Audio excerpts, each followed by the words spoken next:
Ladies and gentlemen, hey, hi, how you doing? Welcome back to the channel. Thank you so much for stopping by. Coming up here pretty soon, actually, we are going to see our next major update within Modern Warfare 3 Warzone and Zombies. And this, of course, is the Season 3 Reloaded update, aka the mid-season update. This is going to include content updates across the board for all modes, gameplay updates, bug fixes, meta changes, everything like that. And today, we are previewing everything we currently know about the Season 3 Reloaded update. So as we dive into all the info, if you enjoy the video, do me a favor and drop a like. It does really help the channel grow. And if you're new here or you simply have not subscribed yet, every single day I got you covered with all things going on in COD, whether it is news, updates, patch notes, meta breakdowns.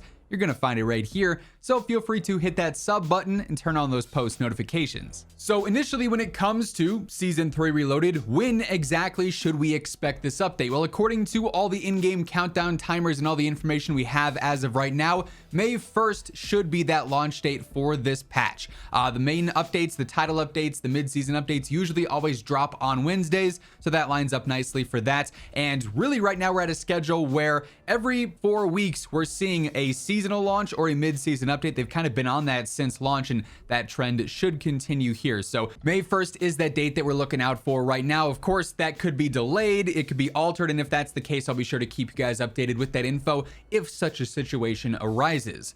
But let's focus from mode to mode here on the content and various updates we can expect, starting first with multiplayer. So really what we have here is a decent list of expected content updates that have been revealed over the past couple of weeks.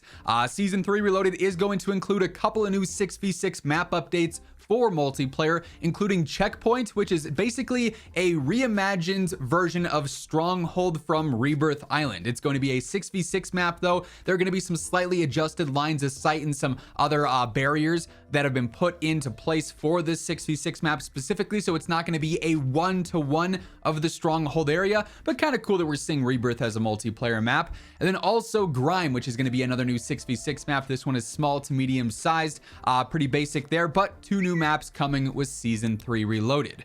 We've also got a couple of new modes dropping for multiplayer specifically. The first one is called Minefield. I'm not gonna lie, I don't envision myself spending much time in this mode because it sounds kind of obnoxious. With this, every time you take out an enemy, they drop a mine on the ground. Now, this mine can only end up detonating against enemies. It won't do damage to you or your teammates, but if an enemy runs over the person who you just knocked out, that mine's gonna pop off and get a kill for them. But there's gonna be a lot of explosions in this mode. EOD is gonna be a must-have. I just feel like it's gonna play kind of weird, but I don't know. I'll try it out and we'll see how it goes. But Minefield, certainly unique. I'll give it that. We also have Escort, which is going to be kind of like a mini war mode. You're just going to be escorting a robot from point A to point B there, so pretty self-explanatory with the name if I'm being honest. And then we also know that the Vortex mode with those different maps like Spore Yard, Satan's Quarry, all the things we've seen in the past couple of seasons, that's going to be returning with a new event later on into Season 3 Reloaded as well. We also have some new pieces of equipment dropping. The EMD mine is going to work similar to the EMD grenade, but it's just a proximity mine that when triggered then shoots out those tracking devices. And then this one I'm particularly interested in, it's the enhanced vision goggles. These are basically going to change your point of view a little bit, give you a different color scheme, but also slightly highlight enemies in red it would look like based off the preview image. There's a limited battery with this though, so I'm really curious to see how effective this is actually going to be. If it's only going to work on maps that are, a bit worse for lighting or in those one-off situations where you're in a dark area, or if it's something that universally is going to be really convenient for spotting enemies over long distances or something like that. So like I said, really curious to see how exactly that one plays. Now, shifting focus over to zombies, as we know the past couple of seasons, zombies not really getting all that much attention, but luckily with the Reloaded update, it's going to be all the attention that zombies is getting for this season because it basically got none back at Season 3's launch. Pretty much every single major zombies update is going to be happening with Season 3 Reloaded. It's just unfortunate that these major updates are not all that significant by comparison. So we are going to see a new story mission, and this is also going to tie in with a new Dark Ether Rift, and it seems like the Rift this time is going to take place over in the hydroelectric area of Al Mazrah based on the teaser image from the initial blog post. We're also going to see some updates for various different schematics. We're going to see updates for the dead wire detonators. This is going to be dead wire, but for equipment as well, so those will send out shockwaves.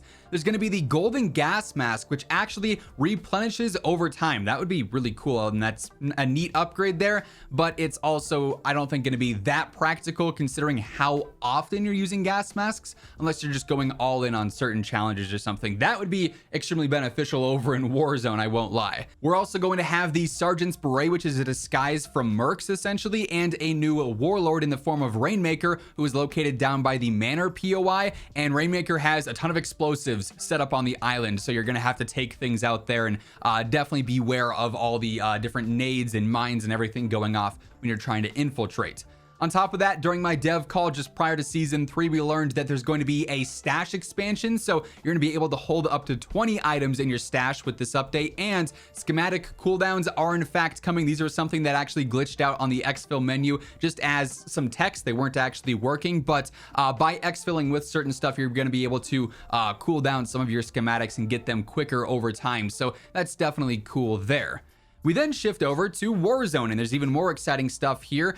We got a couple of new modes specifically for Warzone and specifically for Resurgence, really. The first one is Resurgence Loaded, which is basically plunder and basic Resurgence gameplay combined. You spawn in with your full loadout. You don't have to go for ground loot or anything like that. So this one's going to be a mode where you can get a whole lot of kills very easily. You know, you can essentially just focus on engagements from start to finish, so you don't really have to worry about looting all that much. Maybe get a munitions box and an armor box, and then you're all set.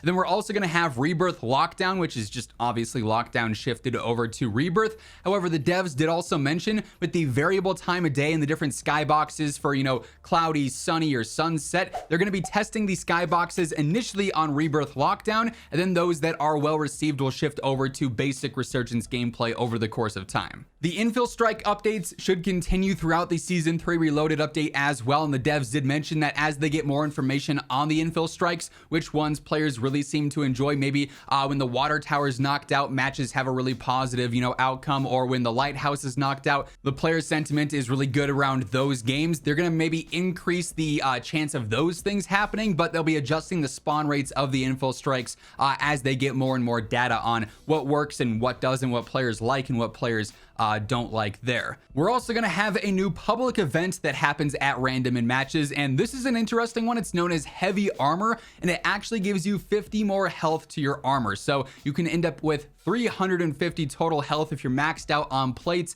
and your full health. Obviously going to have a pretty significant impact on TTK, and this is sort of like a public event that mirrors Iron Trials from back in the day in Warzone 1. That one should definitely spice things up a little bit whenever it does end up happening in any given match. That one's going to be pretty random. We are also going to see the debut of the Utility Box Field Upgrade, which is essentially just a munitions box and an armor box in one. It gives you plates and it gives you ammo, so that's going to be obviously extremely useful. Very much so looking forward to seeing that in game. The Specialist perk bonus is going to be returning with Season 3 Reloaded, which gives you every single perk in the game at once. So you are going to be a super soldier, and that is going to be absolutely crazy. The devs did mention that in order to acquire this, there will be certain things you'll have to do in game. So I'd expect any area that requires you to, you know, do like a certain switch or, you know, activate something, those are going to be hot spots for a long time once Specialist is introduced. The weapon trade station from Warzone 1 is also going to be returning here in Season 3 Reloaded. You can trade in various different rarities of weapons for increased rewards. You can even put custom guns in there. Like say you knock out a squad, you pick up their Wasp Swarm fully kitted out and you put it in. It's going to give you solid rewards back, and your enemies can't get their loot back either. So kind of a win-win there for you. We're also going to see a slight update on Urzikstan with Season 3 Reloaded. The bunker entrances around the map are going to actually open up and become accessible, so fun little stuff there. I hope there's some Easter eggs included with that. Then lastly here, one final universal update that'll be available in multiplayer, zombies, and Warzone is the introduction of our final new weapon for Season 3, and that is the BAL-27. Of course, an icon from Advanced Warfare. The Obsidian Steed blueprint back in the day went crazy. I have a feeling we're probably going to see something similar to resemble that, either through a store bundle or as like some random blueprints here and there, because the devs did sort of allude to in that dev call a while back that they wanted to see what they could get going with blueprints tying into some of those OG Advanced Warfare guns. But yeah, the Bal 27, I'm sure is going to be a top tier contender, given the fact that it is going to be very popular on day one. But that's effectively all the content updates and main updates that we've got scheduled for Season 3 Reloaded. As mentioned, the full patch notes are going to include even more gameplay updates, bug fixes, weapon changes, all sorts of stuff like that. So when those drop or when we get more details on the update itself, I'll have you guys covered with all the need-to-know info right as it happens. So feel free to hit that subscribe button to always stay up to date. And if you enjoyed this one, let me know by dropping a like on it on your way out. But once again, thank you so much for tuning in. And until next time, take it easy. Have an awesome rest of your day, and I'll catch you later. Peace out.